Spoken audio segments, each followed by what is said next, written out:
Ammachi. The name floated through the village like a soft breeze, a whisper of strength and kindness. Her eyes, though old and a little cloudy, still held a spark of adventure. She was a quiet, strong woman, and her spirit felt too big for her small home at the edge of the forest. Ammachi longed for the open sky, the stories the wind carried, and the excitement of the world beyond her door. Every rustling leaf, every bird's chirp called her to explore. But life has a way of holding us back. For years, Ammachi lived by the rules her husband set. Now, after he passed away, she felt a new kind of freedom growing in her heart. Every day was a fresh start, a chance to chase the dreams she had almost forgotten. Ammachi's days were always the same. She woke before sunrise, her hands gently kneading dough for breakfast. Her husband, a man of strict habits and old ways, wanted her to stay close to home. He believed a woman's place was inside the house. Ammachi would tend her small garden, her heart longing for the faraway hills she could see. She wanted to hear stories from travelers, to chat with friends at the village well. But her husband's word was final, and she accepted a life that felt smaller than it should be. Her husband's death brought sadness, but also something unexpected: freedom. Without his rules, Ammachi felt a burst of energy she hadn't felt in years. At first, she took small steps, getting used to her independence. She went to the village well, her heart both excited and a little scared.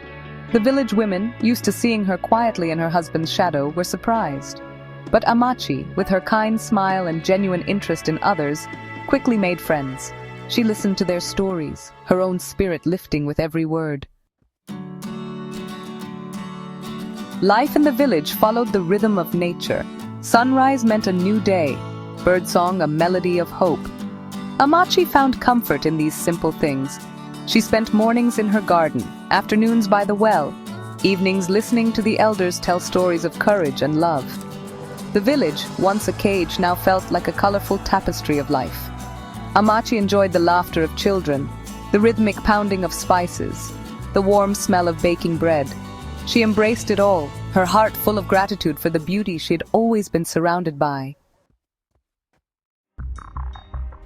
Section 5. A son's concerns. Ammachi's son Ravi was a dutiful and traditional man. He loved his mother deeply, but her new independence worried him. He was concerned for her safety, her delicate frame not suited for adventures. "Amma," he would say, his voice full of worry, "you must be careful. You are not as young as you used to be." Ammachi would smile patiently and reply, "Ravi, my son, it is never too late to live." But her words didn't calm his fears.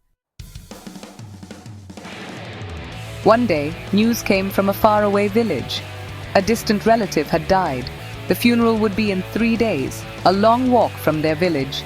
Ammachi's heart sank. She had never been allowed to go to such gatherings, considered too frail for the journey. But this time, something inside her changed. She wanted to pay her respects, to comfort the grieving family. This was more than a funeral.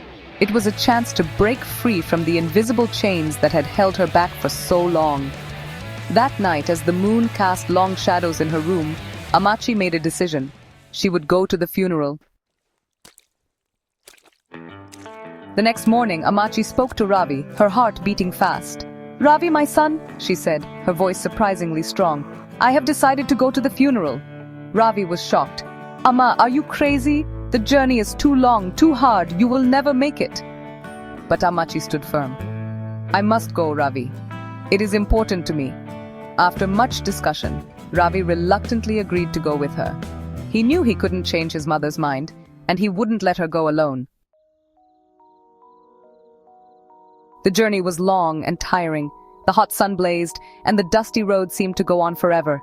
Ammachi, despite her age, surprised everyone with her strength.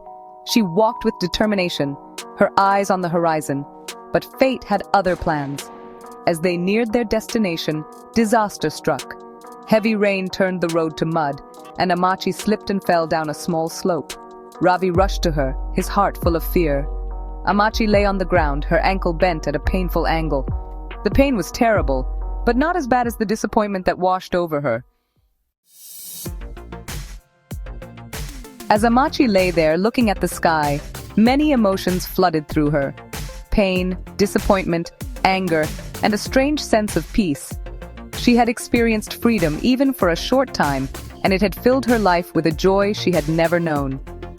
"Amma," Ravi said, his voice full of worry, "we need to go back." Ammachi looked at her son, her eyes filled with wisdom.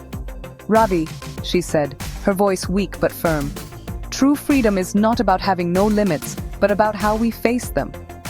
She knew she might not reach the funeral, but she also knew that her spirit, her strong will, could never be truly broken.